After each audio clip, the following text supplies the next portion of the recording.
In the fog-bound heart of London, the lawyer Gabriel Utterson sits troubled over a strange document, his old friend Dr. Henry Jekyll's will, which leaves his entire fortune to a man named Edward Hyde.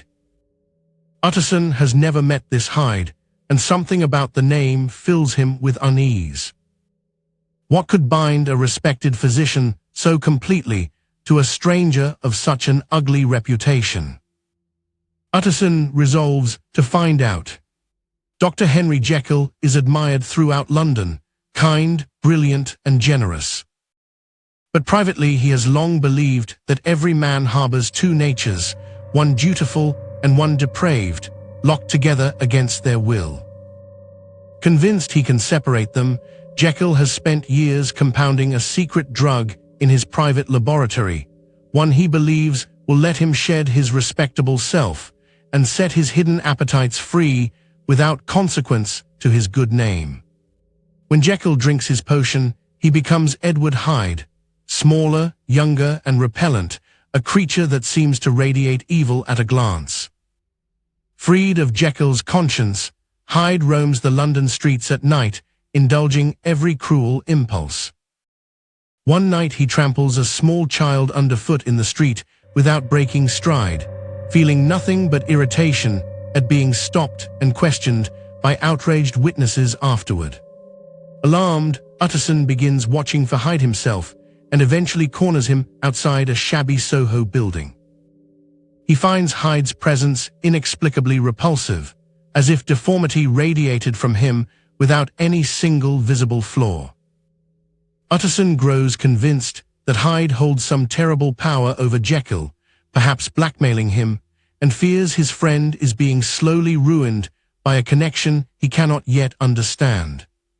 Months later, Hyde's cruelty escalates into murder.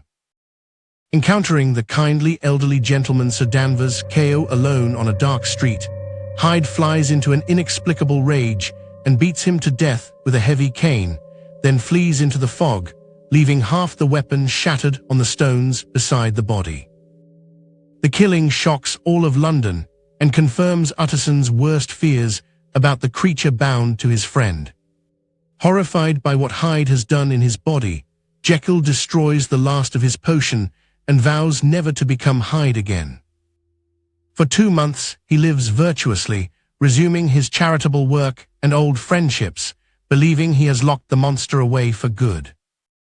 Utterson, cautiously relieved, begins to hope his friend has escaped whatever hold Hyde once had over him.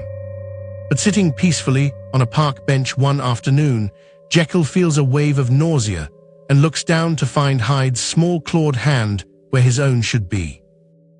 He has transformed without taking the drug at all. Terrified, he realizes his darker half is growing stronger on its own, and that willpower alone can no longer hold Hyde back. Jekyll shuts himself in his laboratory, dosing himself constantly just to remain himself, but the original salt he used had one impure ingredient he cannot identify or replace. Every fresh batch he mixes fails to change him back properly. Wanted now for Keogh's murder as Hyde, and running out of the drug that keeps Hyde caged, Jekyll knows he is trapped between two dying paths. Utterson and the butler break down the bolted cabinet door and find Hyde's body dead by his own hand, with a confession from Jekyll beside him explaining everything. In his final letter, Jekyll confesses everything: how he brewed the drug to indulge his darker nature safely, how Hyde grew stronger with every use until he transformed unbidden, and how, unable to secure the rare ingredient he needed and certain that arrest and the gallows awaited Hyde, he chose to end both their lives together rather than be taken. As he writes the last words, he feels the change coming on one final time and knows Henry Jekyll will not survive to finish this sentence.